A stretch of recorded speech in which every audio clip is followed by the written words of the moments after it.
Hello दोस्तों, आप सभी का स्वागत है एक और नए वीडियो में। जैसा कि आपको पता ही होगा कि एनआईटी तिरछी ने एनसीईटी 2025 के स्टूडेंट के लिए एप्लीकेशन एडमिशन के लिए स्टार्ट कर दिया। तो चलिए जानते हैं कि इनकी क्या क्या एलिजिबिलिटी क्राइटेरिया है। और बहुत सारे स्टूडेंट्स के डाउट थे कि इसके फी स्ट्रक्चर क्या है, और साथ ही बात करेंगे कि यहाँ पे होम स्टेट और अदर स्टेट के क्या क्या सीट मैट्रिक्स हैं, वो सारे जानेंगे। तो चलिए सबसे पहले आपको एनआईटी तिरछी के होम वेबसाइट पे आ जाना है। उसके बाद से आप नीचे की तरफ स्क्रॉल करते जाएंगे तो यहाँ पे आपको एक शो हो रहा होगा ITEP BSc BEd एडमिशन 2025। इस पे आपको क्लिक करना है। क्लिक करते हैं, यहाँ पे आप देख सकते हैं ITEP BSc BEd एडमिशन 2025-26 जो भी इनका एप्लीकेशन का पोर्टल है उसका भी लिंक इन्होंने यहाँ पे दे रखा है। तो सबसे पहले हम एडमिशन ब्रोचर क्या है वो देख लेते हैं। उसका समय इसके बाद ही आपको क्या क्या प्रोसेस है, कैसे फॉर्म फिलअप करना है, उसकी सारी वीडियो डिटेल में मैं आपको अपलोड कर दूंगा। तो सबसे पहले चलिए हम एडमिशन ब्रोचर को पढ़ते हैं। तो जैसे ही आप इस लिंक पे क्लिक करेंगे आप एडमिशन ब्रोचर पे पहुंच जाएंगे। जैसा कि आप देख सकते हैं, integrated teacher education program ITEP 4 year integrated BSc BEd secondary stage, जो कि NIT तिरछी का ये ब्रोचर है। तो यहाँ पे सैलेंट इन पॉइंट्स में क्या क्या दे रखा है, चलिए वो देख लेते हैं। This is 4 year integrated dual major program with 1 major in education and one of the 3 discipline physics chemistry and mathematics. Means आपको फिजिक्स केमिस्ट्री और मैथमेटिक्स में NIT तिरछी में आपको मेजर मिलेगा, और साथ ही एक एजुकेशन में वो मिलेगा क्योंकि ये BSc BEd प्रोग्राम है। उसके साथ ही नेक्स्ट पॉइंट क्या है, admission will be based on the total NCERT score. Means आपका जो भी language 1, language 2, teaching aptitude, general test और 3 डोमेन सब्जेक्ट जो भी होंगे स्पेसिफिक, उनके टोटल स्कोर के बेस पे ही जो भी इनका है वो NCERT का ये एडमिशन लेंगे। और साथ ही थर्ड पॉइंट क्या है, during application candidate must indicate their preference for the disciplinary major physics chemistry and mathematics. आपको प्रेफरेंस चूज करना होगा कि किसे आप प्रायोरिटी दे रहे हैं, फिजिक्स को, केमिस्ट्री को या मैथमेटिक्स को, उसको आपको चूज करना होगा। और जो भी इनकी एप्लीकेशन की फी है वो 500 रुपीज़ है, जो कि नॉन रिफंडेबल है। चलिए हम नीचे की तरफ आते हैं। जैसा कि यहाँ पे आप देख सकते हैं, जो भी डेट है BSc BEd का इनका एडमिशन का उन्होंने दे रखा है, जिसकी एप्लीकेशन की जो लास्ट डेट है वो 24 जुलाई 2025 है। चलिए नीचे की तरफ आते हैं। अब यहाँ पे हम सीट मैट्रिक्स की बात करें तो यहाँ पे फिजिक्स में टोटल की 16 सीटें हैं, केमिस्ट्री में 16 सीट हैं और मैथमेटिक्स में 18 सीट हैं। लेकिन यहाँ पे ध्यान देने वाली बात क्या है कि NIT तिरछी में होम स्टेट मतलब OS अदर स्टेट के स्टूडेंट के लिए सिर्फ फिजिक्स में 8 सीट हैं, होम स्टेट के लिए 8 सीट हैं। यहाँ पे अदर स्टेट और होम स्टेट के स्टूडेंट को प्रेफरेंस दिया गया है। यहाँ पे आपको बहुत ही कम चांसेस है, क्योंकि यहाँ पे जो भी होम स्टेट के स्टूडेंट होंगे उनका बहुत ही लो रैंक जाएगा, और अदर स्टेट की बात करें तो उनका बहुत ही हाई कट ऑफ जाएगा। ऐसे ही यहाँ पे आप देख सकते हैं। उसके बाद से हम एलिजिबिलिटी क्राइटेरिया की बात करें, क्या क्या एलिजिबिलिटी क्राइटेरिया है, तो चलिए हम सबसे पहले NCERT का जो भी स्कोर कार्ड है उसके हिसाब से बात करते हैं। तो सबसे पहले आपका लैंग्वेज 1 होना चाहिए कोई भी, लैंग्वेज 2 होना चाहिए कोई भी, टीचिंग एप्टीट्यूड और जनरल टेस्ट तो वो तो मस्ट ही था। साथ ही अगर 3 डोमेन सब्जेक्ट की बात करें तो जो भी इन्होंने NCERT में अगर आप 3 डोमेन सब्जेक्ट में से, जैसे कि आप अगर केमिस्ट्री लिए होंगे, मैथमेटिक्स होगा या अप्लाइड मैथमेटिक्स होगा, फिजिक्स होगा, बायोलॉजी होगा, बायोलॉजिकल स्टडी होगा, बायोटेक्नोलॉजी होगा, बायोकेमिस्ट्री होगा and computer science and information practice, इसमें से कोई भी अगर आपका NCERT जो भी एग्जाम दिए हैं, कोई भी डोमेन सब्जेक्ट इसमें से कोई भी होगा तो आप यहाँ पे अप्लाई कर सकते हैं।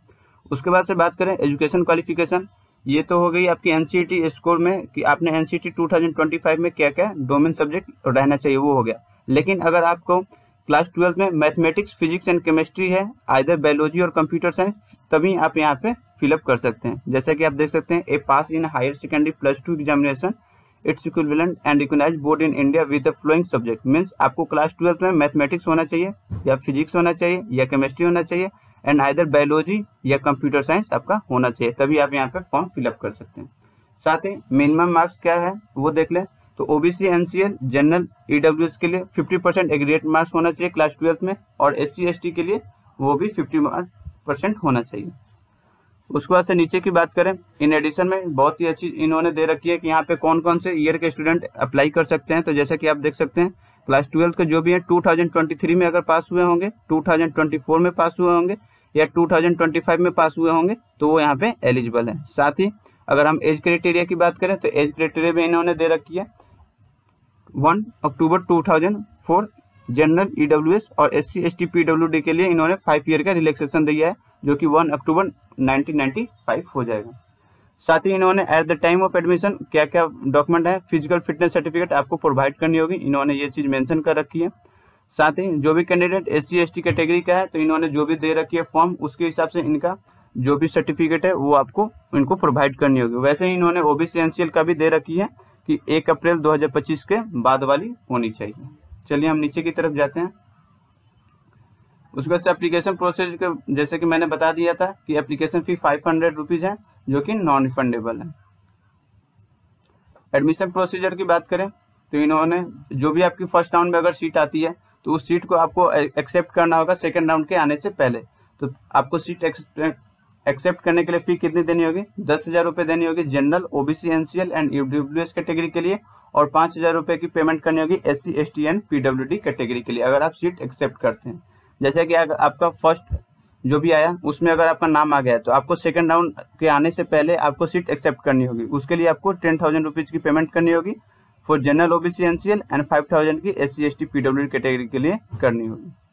ऐसे ही अगर विड्रॉल एंड रिफंड पॉलिसी की बात करें, अगर आप अपना विड्रॉल करते हैं सेकंड राउंड के आने से पहले जो भी है तो आपको क्या करना होगा कि आपको 1,000 रुपये डिडक्ट हो जाएंगे। उसके बाद से जो भी पैसे आपने पेमेंट किए थे सीट एक्सेप्टेंस फी वो आपको रिफंड मिल जाएंगे अगर आप सीट विड्रॉल करना चाहते हैं तो। वो ये भी इन्होंने यहाँ पे मेंशन कर रखी है।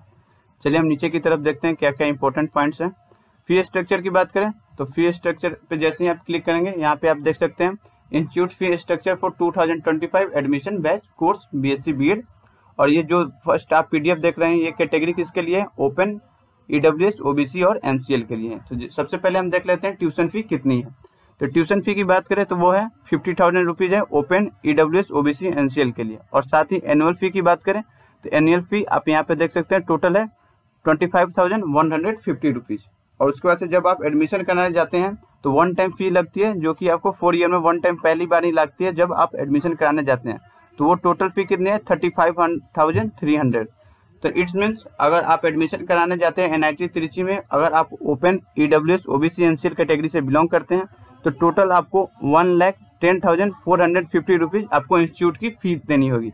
इसमें मैं देख पा रहा हूँ कि यहाँ पे जो भी मेस की चार्ज है और हॉस्टल की चार्ज है यहाँ पे उन्होंने मेंशन नहीं रख रखी, तो क्या पता उसके भी चार्जेस अलग से हो। इसका मतलब NIT त्रिची बहुत ही हाई, मतलब इसकी जो भी फीस है बहुत ही हाई जाने वाली है।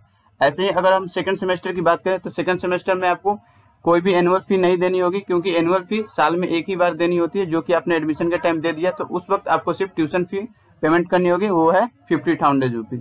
वैसे ही अगर थर्ड सेमेस्टर में फिर आपको एनुअल फी देनी होगी तो आपको टोटल अमाउंट पेमेंट करना होगा 77,750 रुपीज़। ऐसे ही अगर हम बात करें SC ST कैटेगरी के लिए तो यहाँ पे ट्यूशन फी की बात करें तो tuition fee SC ST category के लिए जो कि है वो पूरा माफ है, मतलब वो 0 है। तो इनके लिए देख लेते हैं क्या है। तो ट्यूशन फी इनकी फर्स्ट सेमेस्टर में माफ है, वैसे ही सेकंड सेमेस्टर थर्ड सेमेस्टर सारे में इनको पेमेंट ट्यूशन फी नहीं करनी। तो वैसे ही एनुअल फी बात करें तो एनुअल फी इनकी हो जाएगी 25,150 रुपीज़। और 1 टाइम फी जो कि इनको एडमिशन के टाइम देनी होगी वो कितनी हो जाएगी? 35,300 रुपीज़। मीन्स इनको टोटल एडमिशन के टाइम 60,450 रुपीज़ की पेमेंट करनी होगी। इसके बाद से इनकी भी जो भी मेस वगैरह होगी या हॉस्टल की जो भी चार्ज होगी इन्होंने इनमें मेंशन नहीं कर रखी है, इट्स मीन्स की अलग से उनको इसकी भी पेमेंट करनी होगी। साथ ही अगर सेकंड सेमेस्टर की बात करें तो सेकंड सेमेस्टर में इनकी ट्यूशन फी नहीं लग रही है क्योंकि ये SC ST कैटेगरी से है, तो इनकी सेकंड सेमेस्टर की जो भी फीस है वो 0 होगी, मतलब उनको पेमेंट करने की नहीं होगी। वैसे ही अगर थर्ड सेमेस्टर की बात करें तो थर्ड सेमेस्टर फिर सेकंड ईयर आ जाएगा, मिस फिर इनको एनुअल फीस देनी होगी जो कि 27,750 रुपये ही पेमेंट करनी होगी। मैं आशा करता हूँ आपको फी स्ट्रक्चर बहुत ही अच्छे से समझ में आ गई है। तो चलिए हम एडमिशन ब्रोचर पे फिर से चलते हैं और क्या क्या इन्होंने डिटेल दे रखी है। उसके बाद एनेक्स्चर 1 में देखते हैं कि जो भी चीज़ें इन्होंने दे रखी है, अपना कॉन्टैक्ट नंबर दे रखा है, अगर आपको कोई दिक्कत होती है तो आप इनको कॉल करके कॉन्टैक्ट कर सकते हैं। साथ ही जो भी इन्होंने यहाँ पे क्राइटेरिया दे रखी है वो मैंने आपको ऊपर बहुत अच्छी तरह से बता दी है। साथ ही एनेक्स्चर 2 में बात करें तो इन्होंने जो भी सर्टिफिकेट होती है SC ST की जो भी होती है इन्होंने उसकी फॉर्मेट बता रखी है कि क्या क्या रैंक से सिग्नेचर होना चाहिए, वो सारी चीज़ें इन्होंने बहुत अच्छी तरह से मेंशन कर रखी है। एनेक्स्चर 3 की बात करें तो list of document required for filling out of the application, means क्या क्या डॉक्यूमेंट की जरूरत है आपको जो भी फिलिंग करेंगे एप्लीकेशन के लिए। तो सबसे पहले इन्होंने दे रखी है आधार कार्ड, उसका से सेकंड में आपको क्लास 10th की सर्टिफिकेट, क्लास 12th की आपकी मार्कशीट, उसका से डिक्लेरेशन फॉर्म जो भी होती है इन्होंने देंगे उनको आपको फॉर्म फिलअप करना होता है। उसका से NCERT की स्कोर बोर्ड, अगर आप OBC NCL का कैटेगरी का जो भी लेना चाहते हैं अगर आप एप्लीकेबल है तो उसको आपको सबमिट करना होगा। PWD के हैं तो PWD, SC ST से बिलोंग करते हैं तो SC ST का बिलोंग करना होगा। ऐसे ही इन्होंने बहुत सारे फॉर्म्स दे रखे हैं, आप इसे देख सकते हैं कि क्या क्या फॉर्म्स किस मतलब इनके जो भी है डेमो दे रखे हैं कि इस फॉर्मेट में होना चाहिए, वो सब आप देख सकते हैं। उसके बाद से कोई इसमें अच्छी और कोई जानकारी नीचे की तरफ नहीं दे रखी, सारे फॉर्म ही दे रखे हैं। अगर आपको ये वीडियो अच्छी लगी हो तो आप अपने दोस्तों के साथ जरूर शेयर करें। Thank you, bye bye.